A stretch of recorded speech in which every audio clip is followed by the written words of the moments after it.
And guys, this is the final product. Yo. Thank you so much.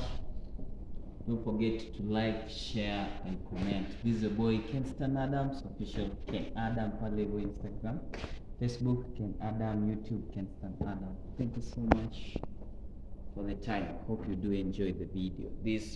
This preparation of tea scones.